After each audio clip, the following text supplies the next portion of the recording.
Damn it. ఏంటిటా కుండబద్దలు కొడతా అట్ట. నమస్కారం, కుండబద్దలు ప్రేక్షకులకి స్వాగతం. నేను గౌతమ్ కాటా.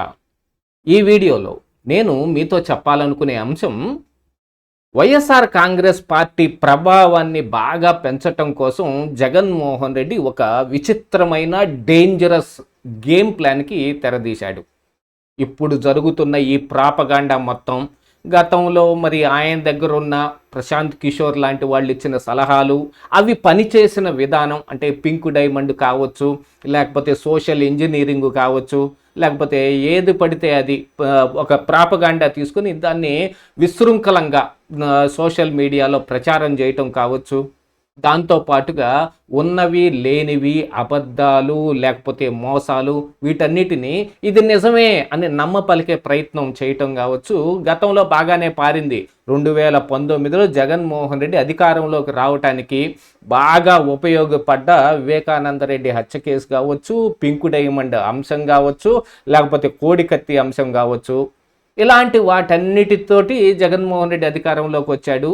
కాకపోతే ఇప్పుడు తిరిగి 11 సీట్లకు పడిపోయి అధికారం కోల్పోయినాక ఇదేలాంటి మళ్ళీ ఇలాంటి విచిత్రపు ఎక్కడ ఏ నిజం లేని ఒక ప్రాపగాండాన్ని తెరపైకి తీసుకొచ్చి దాన్ని గట్టిగా ప్రజల మనసుల్లోకి చొప్పించే ప్రయత్నం చేస్తూ ఉంటే, మరి ఇప్పుడు సోషల్ మీడియా ప్రభావం ఎలా ఉంటుంది, ఇందులో సోషల్ మీడియాలో ఎలాగా ప్రాపగాండాని వాళ్ళు ఎక్కువగా బూస్టప్ చేస్తారు అనే అంశం ప్రజలందరికీ క్రిస్టల్ క్లియర్గా ఓపెన్ బుక్ లాగా కనపడుతుంటే, ఇప్పుడు జగన్ చెప్పే ఈ మాటలన్నీ నమ్మే వాళ్ళు ఎవరున్నారు అనేది ఒక అంశం అయితే, మరొక వైపు మరి ఇప్పుడు చంద్రబాబు నాయుడు అంతటి వాడే కూటమి కట్టాల్సిన పరిస్థితి ఎందుకు ఏర్పడింది?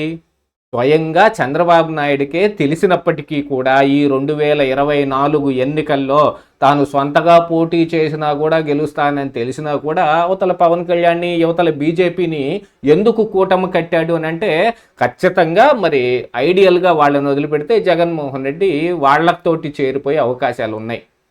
స్వయాన డైరెక్ట్గా వాళ్ళు పొత్తు పెట్టుకుని ఇప్పుడు కూటమిలాగా రాకపోయినప్పటికీ 24 కంటే ముందు జరిగిన ఎన్నికలు 2019లో జగన్మోహన్ రెడ్డి ఎప్పుడైతే గెలిచాడో అప్పుడు జరిగిన లాంటి ప్రభావాలు లేకుండా చేయటం కోసం చంద్రబాబు నాయుడు ఇలాంటి ఒక ఆటకు తెరతీశాడు.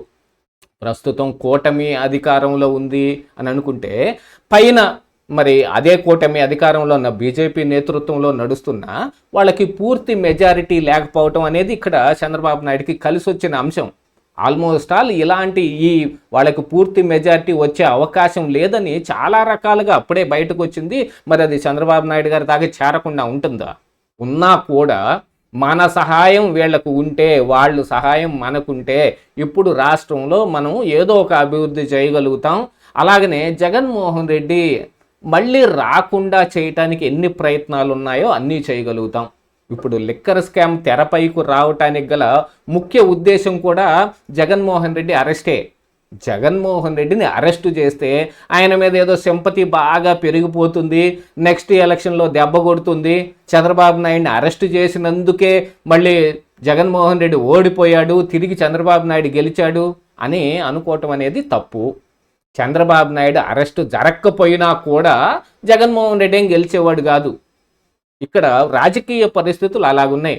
కేవలం చంద్రబాబు నాయుడిని అరెస్ట్ చేసే ఆయన ఒక్కడనే కాదు, రాష్ట్రంలో ఉన్న ప్రతి ఒక్కళ్ళని వేధించి నేను ఇదిగో ఈ రకంగా వేధించగలను అని ప్రజలందరికీ బాగా కనిపించేటట్టు చేశాడు జగన్మోహన్ రెడ్డి. నోరు అదుపులో లేకుండా మాట్లాడిన ఈ వైఎస్ఆర్ కాంగ్రెస్ పార్టీ నాయకులు ఈ పార్టీకి ఒక పెద్ద గుదిబండలాగా తయారయ్యారు. ఎంత మాట పడితే అంత మాట, ఎవరిని పడితే వాళ్ళని అంటుంటే ప్రజలు దాన్ని గమనిస్తారు, ఖచ్చితంగా హర్ట్ అవుతారు. ఆ నాయకుడినే అన్నప్పటికీ, చంద్రబాబు నాయుడినే అన్నప్పటికీ, లోకేష్నే అన్నప్పటికీ అలా అనవలసిన పనే ఉంది. వీళ్ళు మాత్రం ఏమి గంగాలో మునిగి వచ్చిన పరమ పునీతుల ఏమిటి అని మరి ప్రజలు కూడా అనుకుంటారు కదా. ఏదైనా ఒక విషయం మీద విశ్లేషణ చేసుకునేటప్పుడు వాళ్ళ బరువెంత వీళ్ళ బరువెంత అన్నట్టు మరి తక్కెడలో వేసి దాన్ని కూడా కాటా పట్టి ఎవరి క్యాలిబర్ ఎంత, ఎవరి క్వాలిటీ ఎంత తేల్చి తీరుతారు. ఖచ్చితంగా మరి ఈ టెస్ట్లో వైఎస్ఆర్ కాంగ్రెస్ పార్టీ నాయకులు కుదేలైపోయినట్టే లెక్క. మరి ఇలాంటిది ఇప్పుడు జగన్మోహన్ రెడ్డి మీద సింపతి పెరగకుండా ఉండటానికి కానీ లేకపోతే మిగతా అంశాల్లో కూడా జగన్మోహన్ రెడ్డి ప్రభావం ఆంధ్రప్రదేశ్ రాష్ట్రంలో ఉన్న ఓటర్ల మీద మళ్ళీ పడకుండా ఉండాలి అని అంటే ఆయన ఇచ్చే ప్రాపగాండ మొత్తాన్ని తిప్పికొట్టాల్సిన అవసరం ఉంది. అందులో ఒకంత టీడీపీ పార్టీ వెనకడుగులోనే ఉందని చెప్పుకోవాలి. ఉర్సా క్లస్టర్ లాంటి కంపెనీల మీద రోజుకు రోజుకి చాలా మాటలు మాట్లాడుతున్నా ఈ రోజుకి టీసీఎస్కి ఇచ్చినట్టుగా 99 పైసలకే ఎకరం పొలాన్ని మనం ఈ ఉర్సా కంపెనీకి కట్టబెట్టాము అని మరి వైఎస్ఆర్ కాంగ్రెస్ పార్టీ వాపోతుంటే అది నిజం కాదు. ఒక 3 ఎకరాలు ₹1,00,00,000 చొప్పున, ఎకరం ₹1,00,00,000 చొప్పున, మిగతావి ఎకరం 50 లక్షల చొప్పున వాళ్ళకి లీజుకి ఇవ్వటం జరిగింది అనే విషయాన్ని చెప్పలేని పరిస్థితుల్లో ఉన్నారు. నిన్ననే మరి పట్టాభి లాంటి వాళ్ళు వచ్చి ఆ విషయమై మాట్లాడటం మొదలుపెట్టింది. స్వయాన ఉర్సా క్లస్టర్స్ ఆ ప్రమోటర్స్ ఎవరున్నారో, ఆ కంపెనీ వాళ్ళు ఎవరున్నారో నెత్తి నోరు బాదుకొని చెప్పినా ఎవరు వినిపించుకునే వాళ్ళు లేరు. ఇలాంటి ప్రాపగాండాను కూడా ఇప్పుడు ఖచ్చితంగా తిప్పికొట్టాల్సిన అవసరం ఉంది. దీంతో పాటుగా ఏమిటంటే వైఎస్ జగన్మోహన్ రెడ్డి అరెస్టు జరిగితే సింపతి వస్తుందా రాదా అనేది కూడా ఇక్కడ చూసుకోవాలి. మరి వస్తుంది అని అనుకునే వాళ్ళు మరి ఈ చంద్రబాబు నాయుడు అరెస్ట్ని చూపించవచ్చు, అలాగనే ఆ రోజున చంద్రబాబు నాయుడుకి సింపతి వచ్చిందని చెప్పొచ్చు. కానీ ఢిల్లీలో లిక్కర్ స్కామ్లో అరెస్ట్ అయిన కేజ్రీవాల్కి ఎందుకు సింపతి రాలేదు, కవితకు ఎందుకు సింపతి రాలేదు అనే విషయాన్ని కూడా ఇక్కడ మనం గుర్తు చేసుకోవాలి. కాకపోతే ఇక్కడ పక్కా ఆధారాలతోటి అనంటే ఈడీ ఏమి ఆధారాలు సమర్పించలేదు, అవతల సిబిఐ కూడా ఏమి ఆధారాలు సమర్పించిన కారణానికి మరి కేజ్రీవాల్కి కానీ మనీష్ సిసోడియాకి కానీ బెయిల్ వచ్చింది. వాళ్ళు ఖచ్చితంగా ఇదిగో ఇది అనే ఒక దాన్ని చెప్పలేకపోయారు, ముందు అరెస్ట్ చేశారు. కాకపోతే లిక్కర్ స్కామ్ జరిగింది అనేది ఢిల్లీలో ఉన్న ప్రజలకి కేజ్రీవాల్ చేసిన లిక్కర్ స్కామ్ గురించి తెలుసు. ఆంధ్రప్రదేశ్ రాష్ట్రంలో కూడా జగన్మోహన్ రెడ్డి చేసిన ఈ లిక్కర్ స్కామ్ గురించి ఆంధ్ర ప్రజలు మొత్తానికి తెలుసు. 5 సంవత్సరాల పాటు ఇక్కడ ఉన్న తాగుబోతులు మొత్తం జగన్ వాళ్ళ పడ్డారు, ఆరోగ్యాలు పోగొట్టుకున్నారు, చనిపోయిన వాళ్ళు ఉన్నారు. ఈ పిచ్చి మందుని చాలా ఎక్కువ రేటుకి అమ్ముతున్నారు వీళ్ళు అని ప్రజల్లో బాగా నానుకుపోయింది.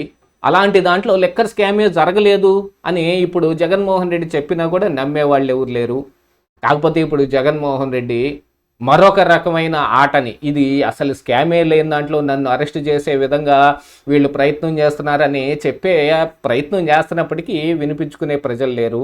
కాకపోతే ఇక్కడ మరి చంద్రబాబు నాయుడు ఆడిన ఈ గేమ్లో బీజేపీని, పవన్ కళ్యాణ్ని, జనసేనని తన వైపు లాక్కునే దాంట్లో ఇప్పుడు జగన్మోహన్ రెడ్డి ఒంటరైపోయాడు. కనీసం పైనున్న కేంద్రంలో ఉన్న బీజేపీతోటైనా కలవలేని పరిస్థితుల్లో ఉన్నాడు. బీజేపీని కాదనుకొని కాంగ్రెస్ వైపు వెళ్ళలేని పరిస్థితుల్లో ఉన్నాడు. ఇండి కూటమిలో చేరలేని పరిస్థితుల్లో ఉన్నాడు. ఇప్పుడు రాజకీయంగా ఆయన ఒక అనాథలాగా నిలబడ్డాడు. ఎవరి ఆదరణ కరువయింది ఆయనకి.